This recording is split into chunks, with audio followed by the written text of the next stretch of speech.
Giovanni. The reason that I'm asking is, does she ever work for you? Oh, she looks Smoking and rolling a blunt.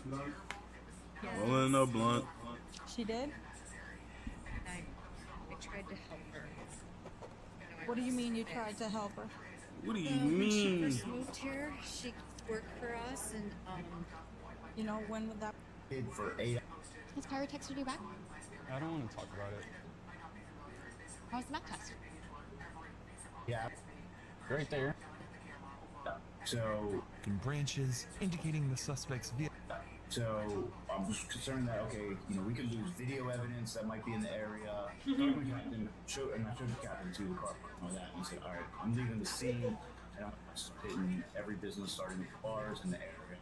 Get that off my shirt, bro. No. Get rid of evidence on it." Not to hear At it. Pitcher's request, officers go from business to business, searching for any sign of the suspect's vehicle.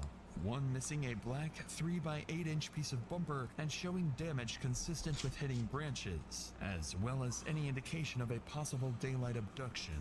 But with no clear timeline for when the murder occurred, the search could take anywhere from hours to days. So Pitcher splits his efforts, directing some officers to focus on the second piece of the puzzle, identifying the victim. He sends them to local businesses, hoping that someone might recognize her. But that's when an unexpected problem emerges. Case ready on Detective Brady. With every passing hour, the killer edges closer to vanishing for good, along with any chance of solving the case. But just as leads begin to run dry, one bartender would step forward, giving them their first major lead. Hello, Chris. Hey, how are you, Chris? We're gonna Can I just get your phone number, Eric? 917. And are you willing to look at the photo of the victim and see if you might know her, or it's pretty? It's up to you. Yeah. Okay. All right. Here's this lady here. Might be able to recognize her. Yes. Okay. Do you know her name? Perhaps does she drive a car? She live anything where we can try and track down. We don't know who she is, so it's very important. We're trying to find out who she is. I can't think of it. Okay. But for sure. Yes, I know exactly who she is. Okay. Definitely. Though the bartender doesn't remember the woman's name, she recalls seeing her multiple times, suggesting she's likely local. Then another bartender approaches. She recognizes the victim too, but still can't provide a name. However, she remembers something else. She had seen the woman working at the Sunset Grill restaurant just a few miles away. With this new information, officers quickly wrap up and rush to the restaurant, realizing they may be moments away from answering one of the case's biggest questions.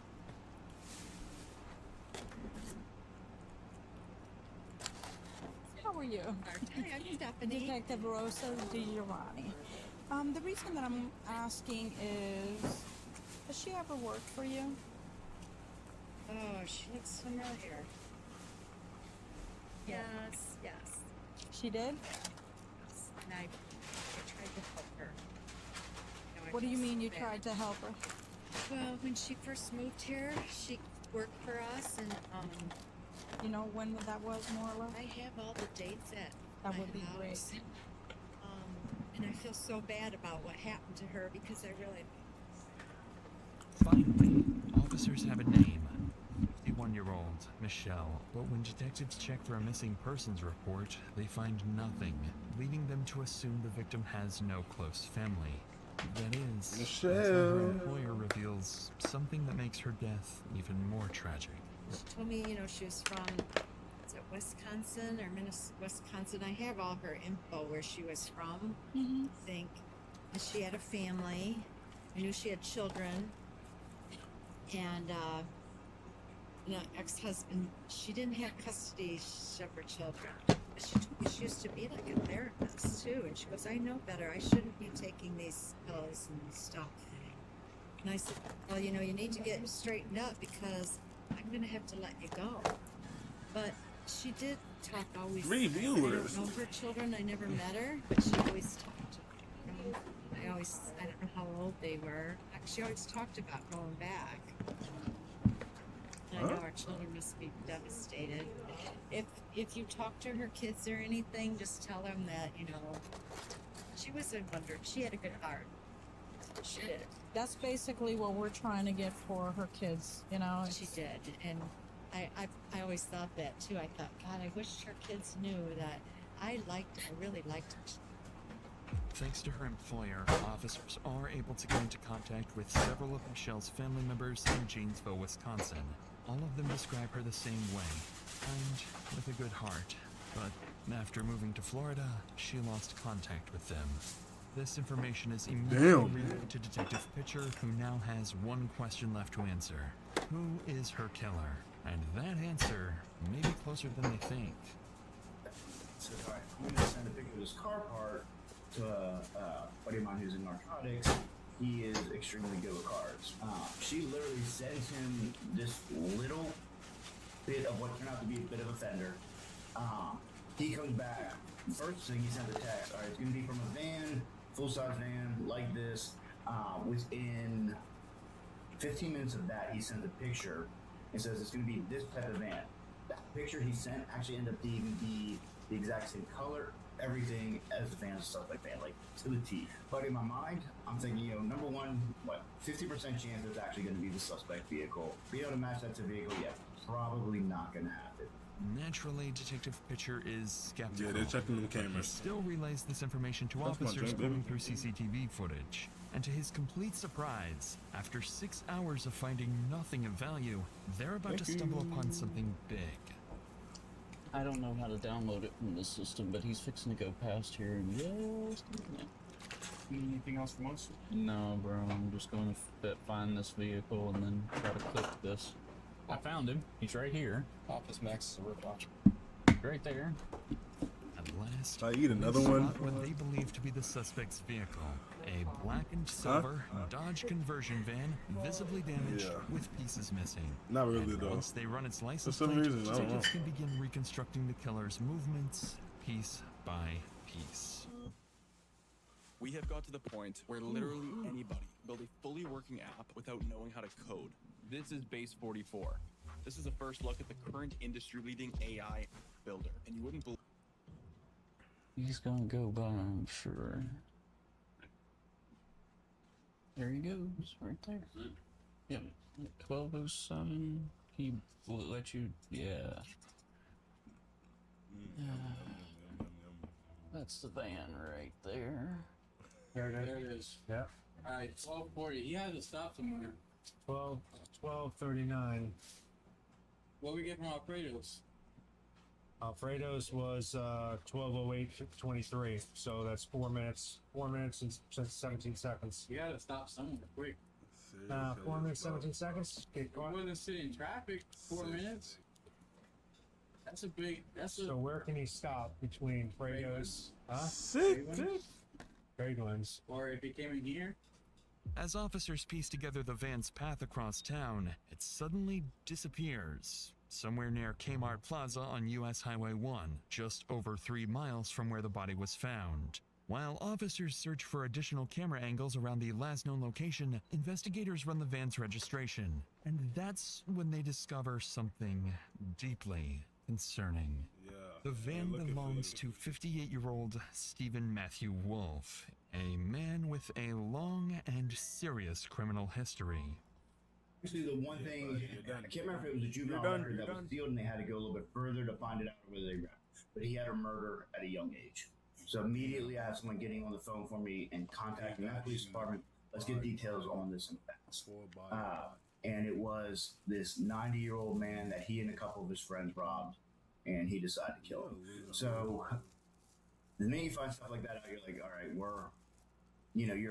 you're building those building blocks, right? You're like, okay, we're on the right path here. This is most likely our guy. Decades earlier, in 1976, Wolf was convicted of a homicide in Boise, Idaho.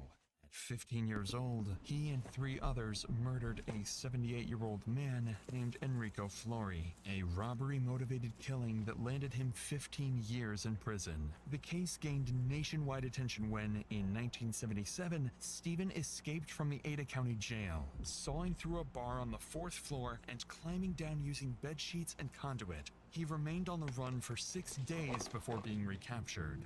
As Pitcher digs deeper, they uncover even more disturbing details. A prior diagnosis of psychopathy, a history of animal cruelty, and long-term drug use, raising the question of whether he should ever have been released. With these findings, Pitcher realizes he's looking for someone with a history of extreme violence, a proven capacity to evade justice, and potentially a serial killer. By midnight, the van still hasn't reappeared on CCTV, suggesting it's still somewhere near the cluster of fast food restaurants. Unwilling to waste any more time, Pitcher, alongside a dozen deputies from the Monroe County Sheriff's Office, heads out to search the area. And as they begin to look for their suspect, something inexplicable happens. When the captain and lieutenant were going out to scout in this parking lot, you're doing a lot of this just hoping and, looking for that needle in a haystack, but most likely, the person's going to bounce pretty quickly and get out of town. So while you're hoping, it's not great. And she's driving, keep in mind, on the opposite side of the road. So, she had to see it from a long ways away. And according to my captain lieutenant said a prayer. And the minute she stopped the prayer, looked off to her left where there is a Kmart and a McDonald's. And sitting just right by the McDonald's was the van. And she starts yelling, "There's the van, there's the van." Of course, they almost wrecked the car. But they get into a parking lot, sit tight for a second. I get over there, make contact, and go from there.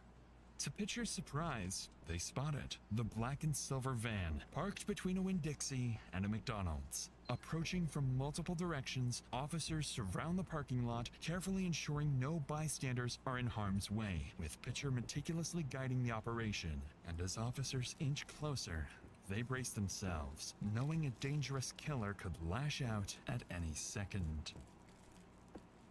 Goofy. Do we want me to give him verbal commands? Yeah. Okay, Caleb, go. You gonna get this out of him? I got it. Monroe County Sheriff's Office. Those goofies, man. Goofies. Monroe County Sheriff's Office, come up with your hands up. Sheriff's office, let me see your hands. Let me see your hands. All right, go ahead, now, Patrick. Come on out. Anybody else in the van with you? Hands up. Come on out. Come out, driver's side. Here, just drop whatever you're doing. Come out. Come out. Let me see your hands. Let me see your hands. Don't reach around. Don't reach around. Just let me see your hands. Come out of the van. Okay. Go back towards the back of your van. Anybody else in the van? No. Weapons. No. Get in. Get right here. What's going on? Sir, right there. Right there. Put your hands around your back. What's up with me, man? What's the last name? Wolf. Wolf? Yeah. Stephen Wolf. Yeah. What's I got your my birthday? teeth. 92460. 92460? Yeah. Is 1960. this vehicle registered to you? Yes. To the officer's surprise, Stephen doesn't resist. Instead, he's calm. Almost unusually so for someone being arrested without explanation. After placing him in a patrol car, officers begin inspecting his van, and something immediately stands out. Yeah, Wait, watch this. somebody Look was at coming this. for you one day. Right here. What do you see? What do you see? Isn't that the piece? It was looking There's for some you. bracelets. And he's gonna go in the back. Yeah. This is our murder test. Oh. Yeah. What's that? What's that smell? I know what that smell is. Man. This is him. Okay. Look at him. Hey, do me a favor. Yep. When they were going through the van, I believe there was blood in there that they have yet to identify, for one thing. There was, unfortunately, underwear in the van that appeared to be used. There was other women's underwear in there. So I 100% think that there are bodies out there attached to him that either haven't been found or gone. There's all these, little details that too many to overlook. What's that song about gangsters moving all sneaky like? Real G's move in silence like lasagna. You wrote it. What? Well, spin that. Now playing on Amazon Music. Real G's move in silence like lasagna. This is who was 3 months pregnant when she was diagnosed with cancer. MSK was able to personalize a treatment plan protecting 2 lives at once. After securing the scene just after midnight, Stephen is transported to the Monroe County Sheriff's Office for questioning. But despite Pitcher's plan unfolding nearly perfectly, he still has a long way to go. On the way to the station, Pitcher realizes that from a jury's perspective, there's still reasonable doubt, and nothing truly conclusive beyond a single piece of bumper. And with the right lawyer, he could claim he was simply at the wrong place at the wrong time, and the charges could easily be dismissed entirely. Even so, Detective Pitcher remains confident he can make Stephen break. Less than 12 hours after the murder is believed to have taken place, the two arrive at the station, and Stephen is placed inside the interrogation room. Both Pitcher and Stephen have been in these situations before, and each of them believes they have the perfect plan to outsmart the other. But before we get to that, after a long day at work, all I want is a good home-cooked meal. But finding the time to scroll through recipes out again without the hassle, get 10 free meals. I interview, like, I'll brag for a second. I think I can interview pretty much better than anybody. I think I have a track record to prove it. I believe your interview, the most crucial part of the interview are the first minute to 3 minutes. I never, ever walk into an interview room and start talking about that night, anything even remotely close to the crime at hand. I usually try to find out what they're into. Yeah, you're trying to persuade them. Fuck out of here.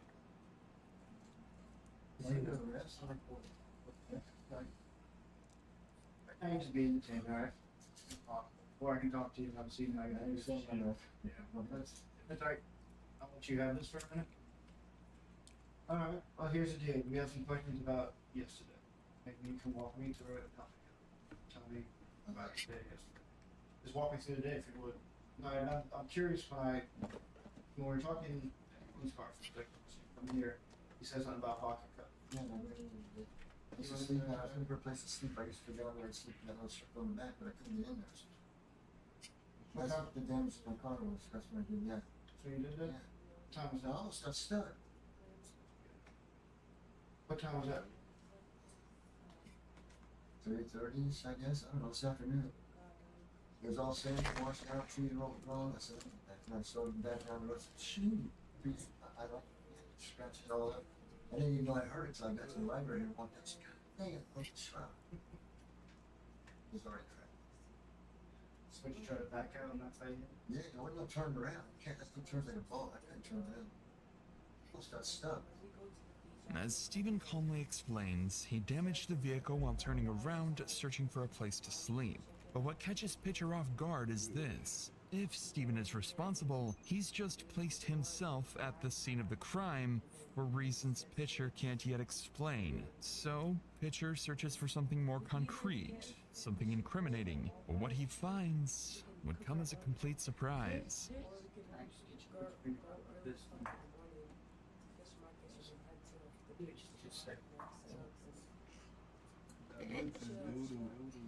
Jan, if you would just kind of best you can.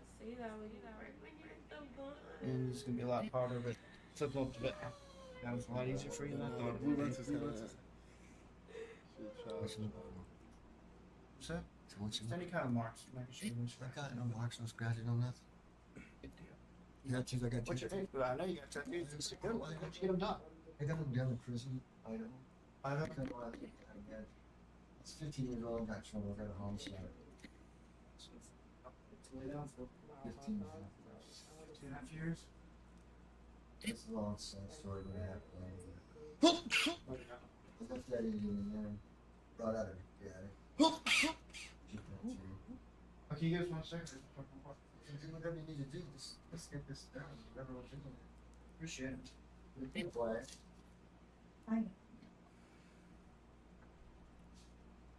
Baffled by the lack of scratches on Stephen's hands, Pitcher pauses the interrogation, fully realizing the evidence they have so far is insufficient for any breakthrough, especially after learning this is far from his first run-in with police. For now, there simply isn't enough to charge him, so Stephen remains in holding.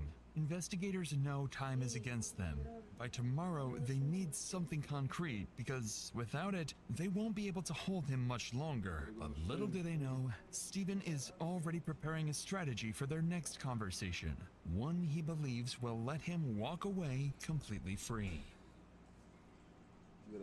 The next morning, with Steven still in custody, Detective Pitcher begins receiving tips from multiple Marathon residents, each claiming to have vital information. By approximately 10 a.m., officers are dispatched to follow up on every lead, hoping one of them holds the key to the case. And it wouldn't take long for police to realize Michelle may not have been the only target, and Steven may not have been the only suspect.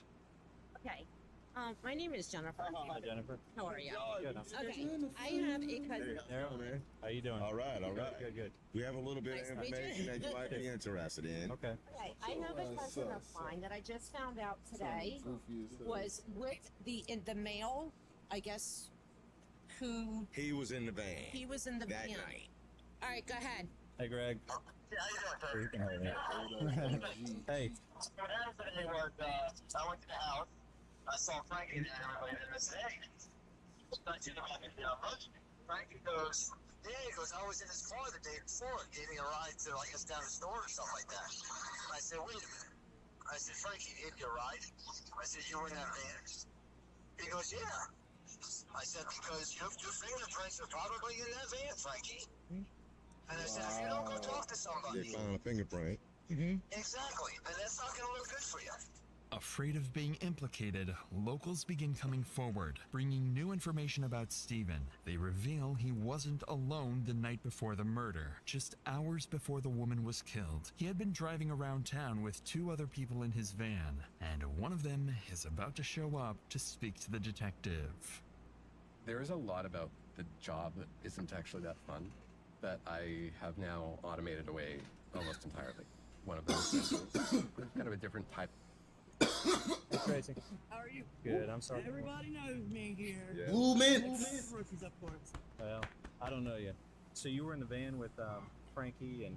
Yep, he come up to the library. I asked him if he would take us to go to the store so we could get something to drink.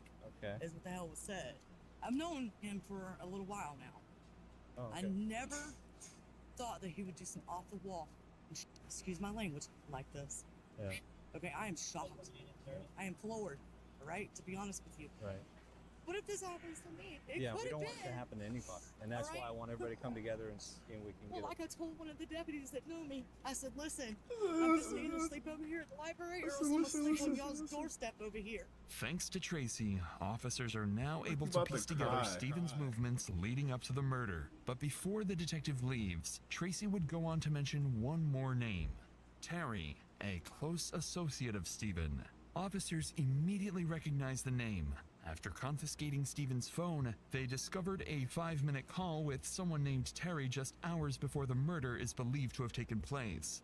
Looking further into his background, they also realized they've spoken to Terry before in connection to a sexual assault case, making him a potential suspect alongside Steven. Within the hour, they arrive at Terry's house, but from the moment they approach him, something feels off. And unlike the others, they would have a much more difficult time getting Terry to talk.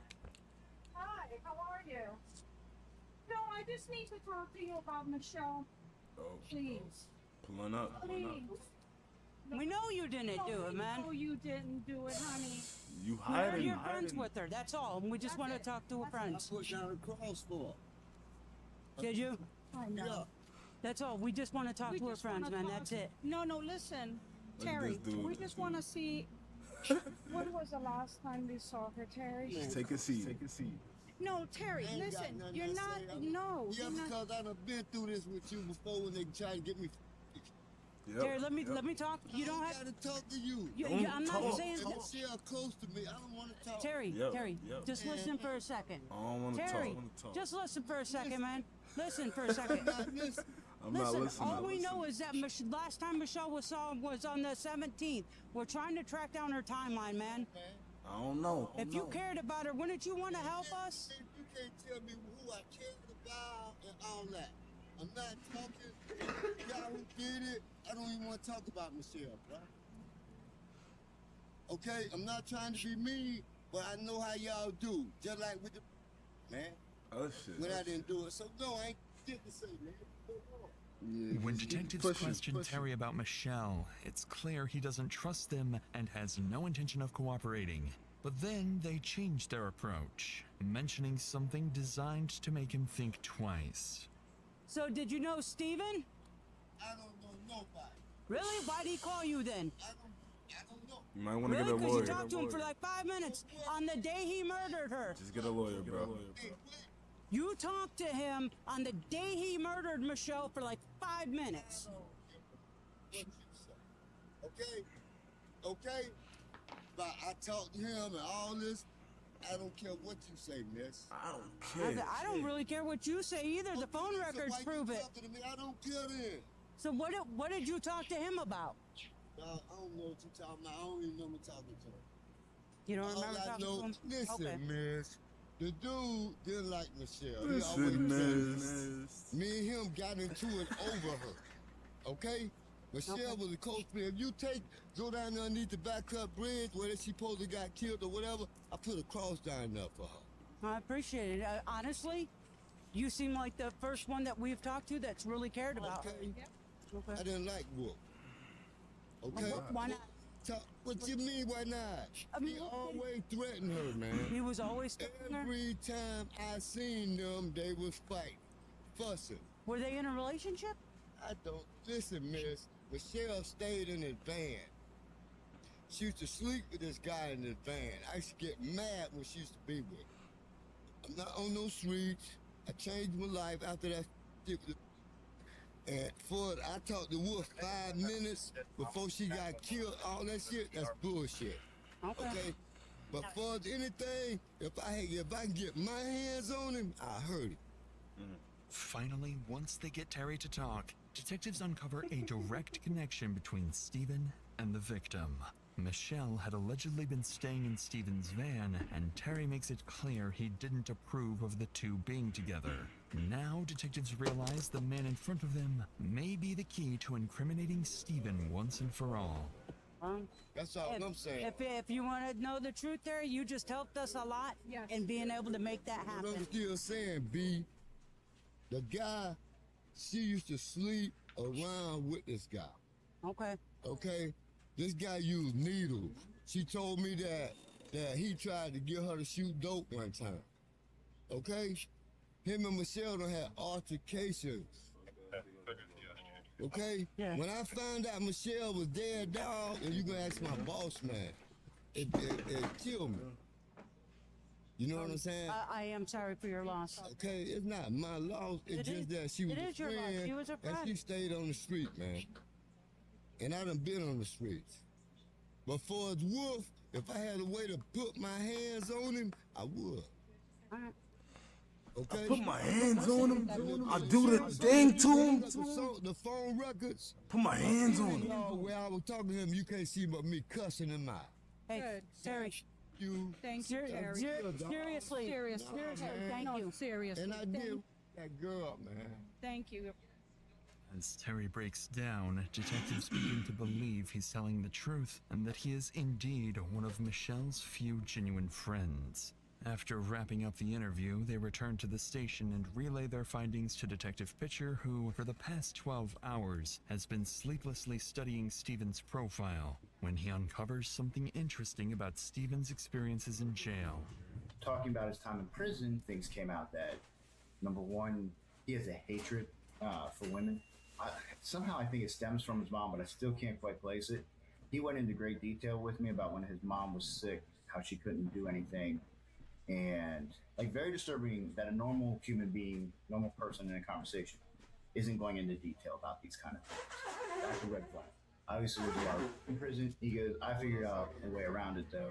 I'd offer to everybody, and that way they wouldn't want to.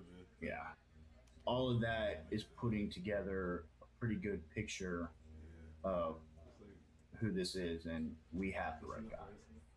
At that point, you're kind of like, all right, this is making too much sense. And then talking about women in general would snap him a little bit, and that would cause me to have to bring him back down. But even with this unusual finding, Pitcher is only beginning to understand the twisted mind he's dealing with. What he does know for certain is that this isn't Steven's first About to time. do a music But by live now, stream. he likely has a plan he believes will let him walk free. And if Pitcher wants to get anything from him, he needs to build a bond, gained Steven's trust enough to make him confess. So that afternoon, Pitcher decides to change his approach. He asks Steve to step outside, offering him a cigarette, a small gesture, but one that would have monumental effects on the investigation. Because when the two step outside, Steven begins to break.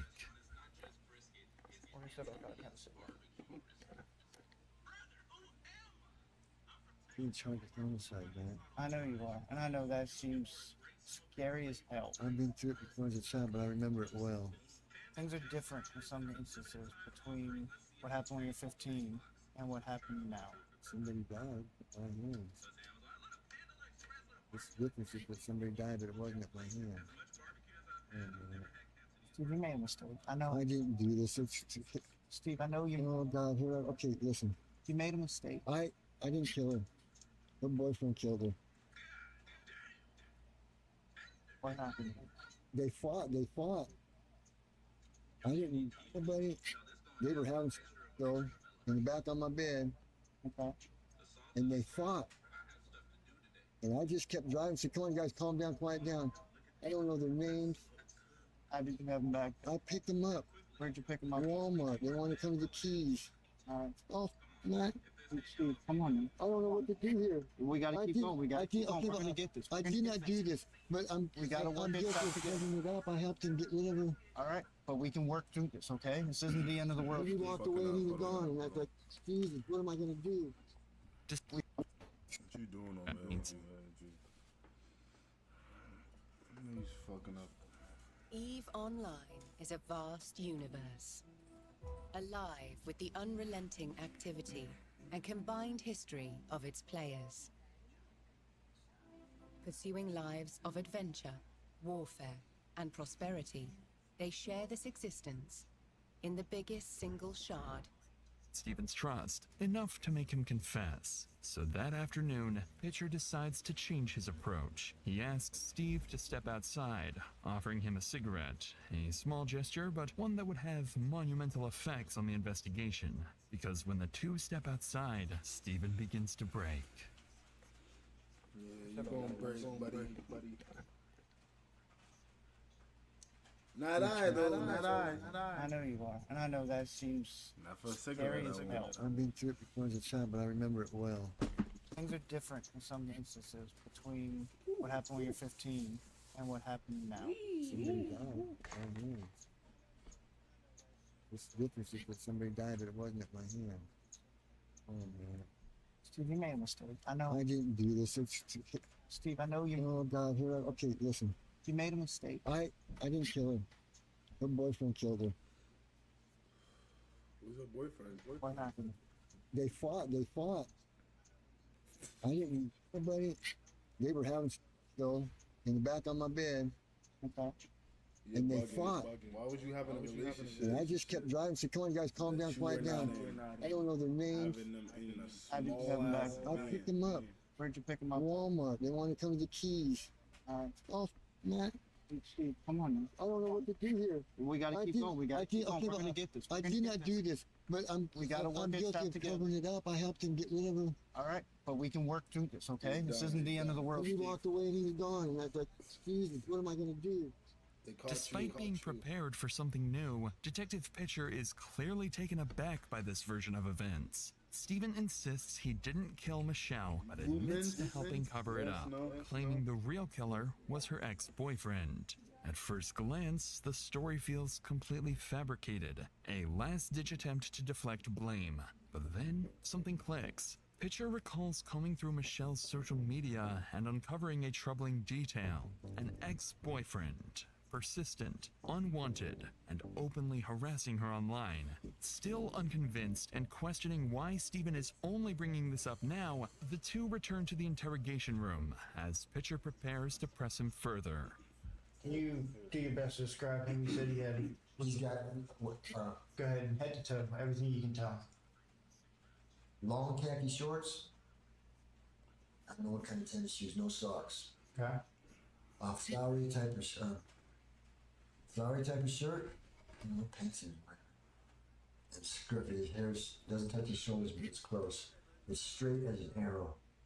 Then a feather wave in it, not one. How old was he? He's younger. I think he's younger than she is. 20s? Yeah. Skinny as a rail. Skinny. Tall and skinny. Black as hair. The blackest you can get. Black as yeah. Where were you exactly when you picked them up? I was in my van. Right. I was in my van. Patient. They walked by the liquor store. They walked up to the front of my van by that grassy area. Okay. They were walking and said, "Hey, can I send you for a ride?" So you let him in, they get in the car. He's up front. I'm not even out of the parking lot yet, bro. Can I have one of them cigarettes? I didn't have a pack, bro. I was at the, you know where the hurricane washed out the road, where it's a long strip after you get out of Atlanta? Right by Ann's Beach. Long key up in there. Okay. Somewhere in there. But the long stretch that got washed out the road, and at nighttime the lights are all red. Yep. You know what I'm talking about? Yeah. That's where he came back up in my front seat and said, "Bro, she's dead." What? He didn't say I killed her, he just said she's dead. Okay. What? Oh, she's dead. My brain was thinking, if she's really dead, I'm really. Call the police. Yep. But he's right there next to me. Call the police. You know, I picked up the phone. And I pulled down in there. I can't go very And you far. said it was your idea for vodka cut? I was thinking, gotta get rid of this.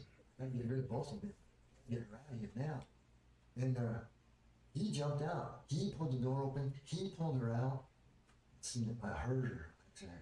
Was she dead? Well, she hit the ground, I think. Yeah, I remember thinking, oh, Jesus, that's not good. And I'm in trouble. I'm in trouble, man. And I tried to call the police. I could have backed over, but I couldn't get out. Actually, I couldn't have backed over my truck. It took me out. I'd have run his ass over. Ted called you right then. I should have called you as soon as he got out of the van. Despite Steven's emotional retelling, his description of the killer doesn't match the ex-boyfriend. The man detectives had identified was older, with short gray hair and a heavy build, but Steven describes someone completely different, younger, slim, with pin-straight black hair. And that's not all. Something major has just taken place outside the interrogation room. The full forensic examination of the van is complete, and the findings are even more disturbing than expected. Now we have the search warrant to the van. They start going in it, and immediately there are a lot of toys, a lot of homemade toys. We knew sheets were missing, that kind of thing. Like, we were missing a lot of evidence. There was also, we had to start cutting out he had a homemade bed in there too, so we had to cut out the mattress of that floor. There was blood, a little, not a ton, but a little bit of blood on some of that, that's big evidence. We need it. Alongside what Pitcher has just revealed, investigators uncover even more disturbing evidence. Strands of blonde hair matching the victims, women's underwear, and a child's swimsuit. And more concerning still, the only DNA found belongs to Steven and the victim. This is far more incriminating and far more convincing than anything Steven has told them. So Pitcher prepares to confront him with the evidence, and with nowhere left to shift the blame, his reaction would say it all. You see anything that looks like me? Don't go near it. I'm just talking about it, right? I'm just gonna be flat out honest and be blunt. You messed up. This is inside your man. That's our victim's hair, Steve. Steve. No. This is the victim's underwear. No, it's not. What is it? And Steve, you missed some blood. You missed under. I didn't do that. You missed cleaning up the blood on the cushion under the sheet. Steve, I'm telling you, I'm not lying to you. I hear you. I know what you're saying. This is your chance to be honest. I've been honest with you. I've been honest with you. That's not the victim. That's not her panties. Well, tell me about those panties.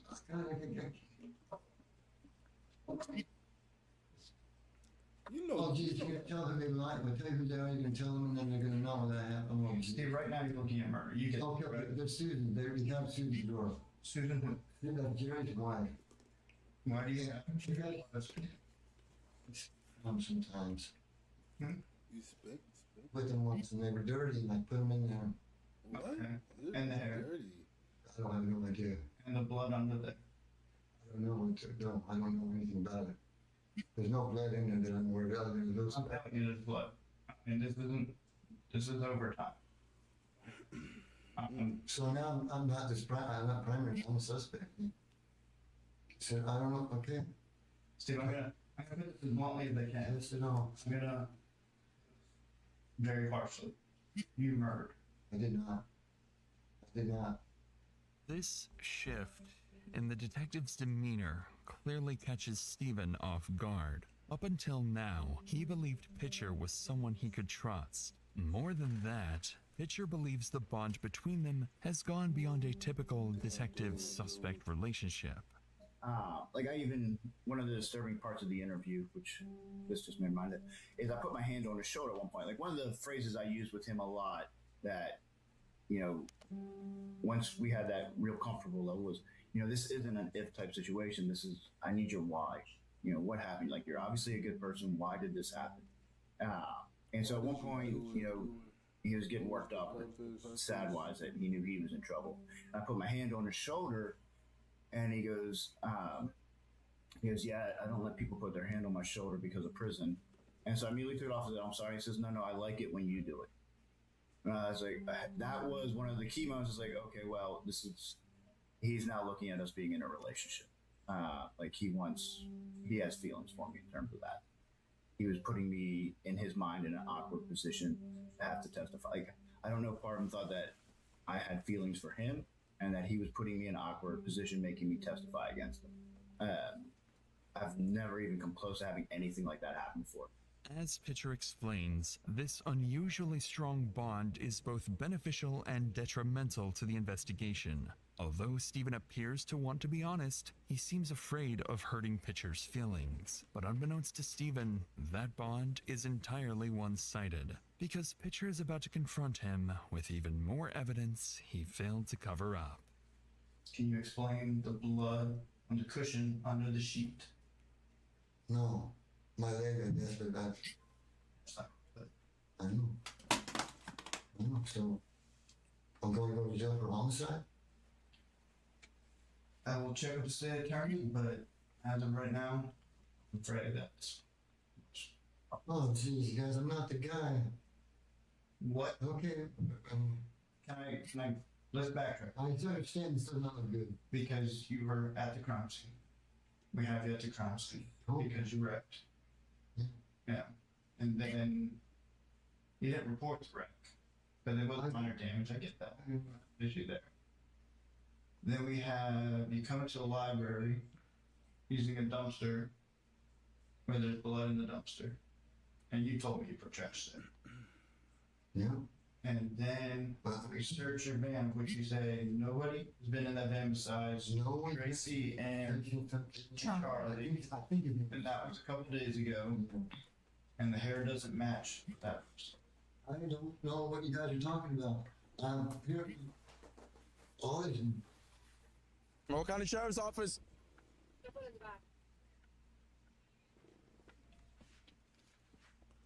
Now you don't know what they're talking about. And so at one point, With Base 44, simple sentence becomes your website. Page after page. Ready for business. Plug in what you need. Connect payments, sync calendars, and voila. Watch notifications fly in. Sales, bookings, the good kind of noise. Edit, well, everything. Drop in.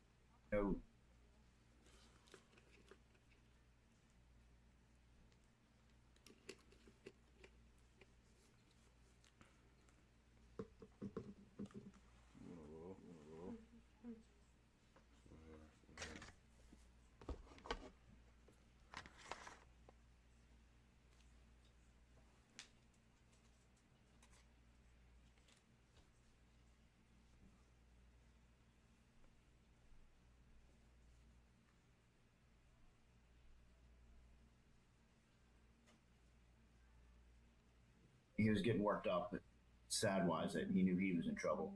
And I put my hand on his shoulder, and he goes, yeah, I don't let people put their hand on my shoulder because of prison. And so I immediately threw it off and said, I'm sorry. He says, no, I like it when you do it. I was like, that was one of the key moments. Like, okay, well, he's now looking at us being in a relationship. Like he has feelings for me in terms of that. He was putting me in his mind in an awkward position to have to testify. Like, I don't know, part of him thought that I had feelings for him and that he was putting me in an awkward position, making me testify against him. I've never even come close to having anything like that happen before. As Pitcher explains, this unusually strong bond is both beneficial and detrimental to the investigation. Although Steven appears to want to be honest, he seems afraid of hurting Pitcher's feelings. But unbeknownst to Steven, that bond is entirely one-sided, because Pitcher is about to confront him with even more evidence he failed to cover up. Can you explain the blood on the cushion under the sheet? No. My leg, I guess, but that's... I know. Your leg? I know, so... I'm going to go to jail for homicide? I will check with the state attorney, but as of right now, I'm afraid that's... Oh, geez, guys, I'm not the guy. I'm not the guy. What? Okay. Can I look back? I understand it's still not good. Because Not you the were guy. at the crime scene. We have you at the crime scene because you wrecked. Yeah. And then you didn't report the wreck, but there was minor damage. I get that. Issue there. Then we have you come into the library using a dumpster where there's blood in the dumpster, and you told me you protracted it. Yeah. And then we search your van, which you say nobody has been in that van besides Tracy and Charlie. I think it And that was a couple days ago. And the hair doesn't match that. I don't know what you guys are talking about. Here, all this secrets and investments because I'm back down here. So I look, sort of, and the worst part about it is that you're convinced that it's me. What is that? More pants. In my van? Let me see that again. Or bikini bottoms. Those are serious too. I wouldn't worry at all about Susan's too. Yeah, much whoever I am. My guess is you'll probably never see her again. To Steven's surprise, on the night he was found, officers recovered a bloody shirt that had been disposed of nearby. Despite it all, Steven would continue to deny that he had killed Michelle. At this point, it doesn't matter. They don't need a confession, because the final and most disturbing piece of the puzzle has just come to light. When they were going through the van, there were some of the toys were probably 8 inches to 12 inches in diameter, which is, again, big. And I think they ended up finding her DNA on a couple of those, and that's probably what helped to cause her.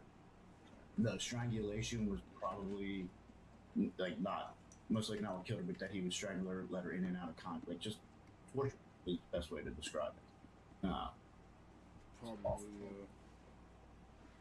Based on the crime scene and the horrific autopsy findings, in 2023, Stephen Matthew Wolf was convicted of first-degree murder, 2 counts of battery, and tampering with evidence.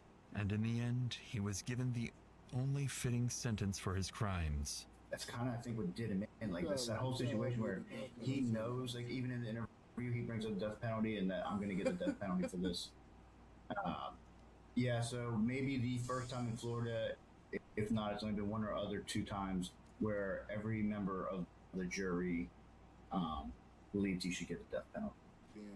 Even though, yes, obviously he's a very horrible person, it's also always weird when you know that it was your testimony and your doing that is going to end this man's life. So it's a mixed bag in that sense.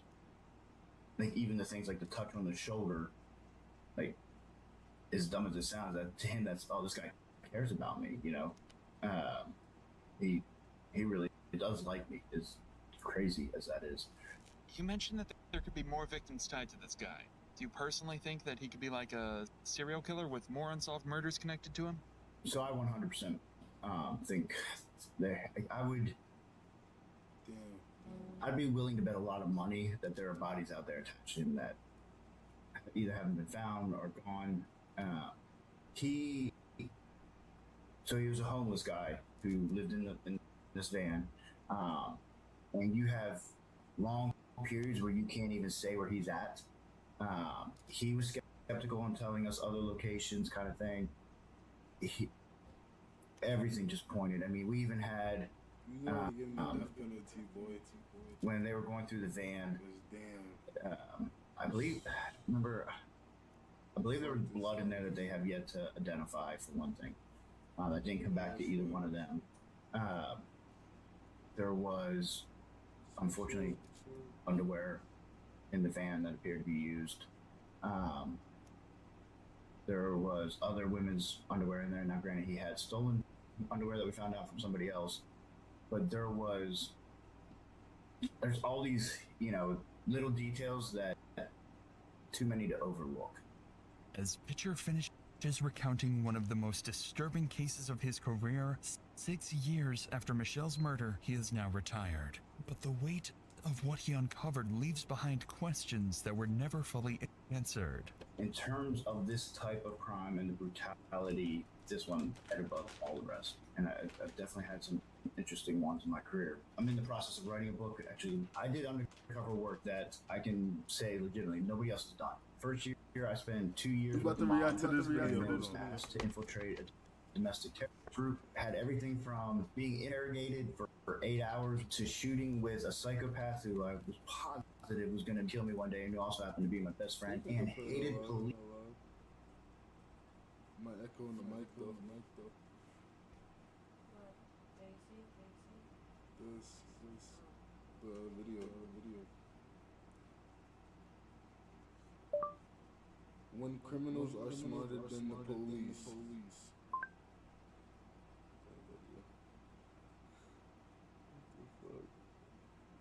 In July. I'll try to play it out.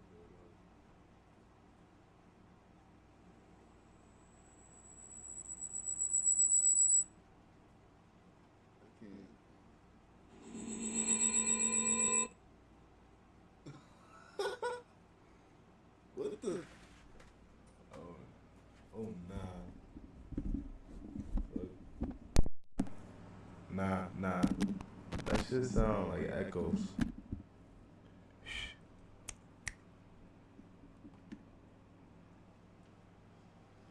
Huh?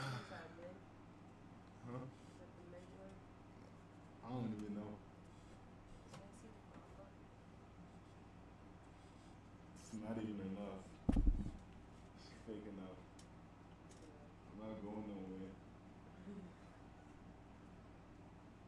Till tomorrow. They said I like to send my other. So I don't really do much.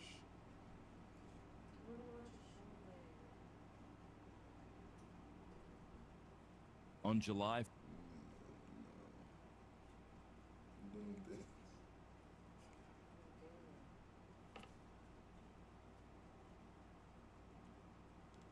Back.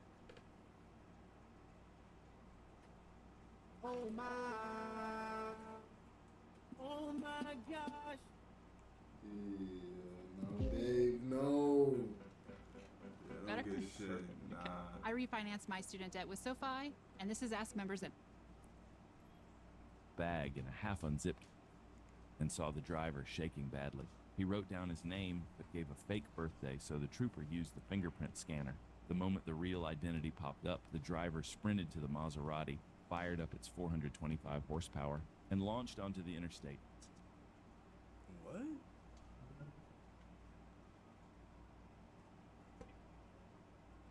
Yeah, what are you doing? You didn't even get far. Oh,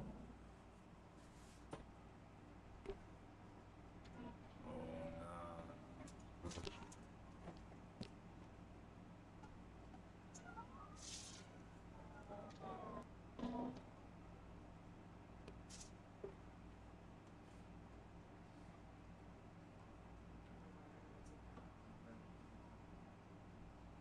Burning.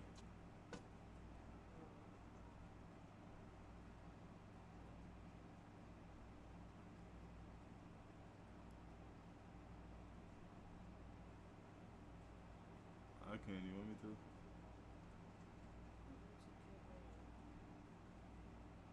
Shit too high speed. Like, damn. On June 14th, 2024, just before 11 p.m., Akron police initiated a traffic after observing a vehicle drift out of its lane. Inside, officers immediately noticed a passenger holding what he claimed was water. But what they would soon discover was something rarely seen in routine patrol, a piece of modern technology that instantly transformed a simple stop into a high-risk situation. 2256.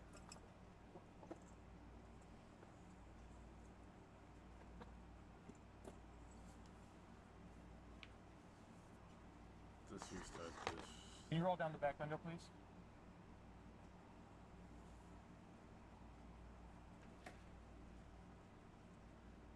On June 14th, 2024, just before 11 p.m., Akron police initiated a traffic after observing a vehicle drift out of its lane.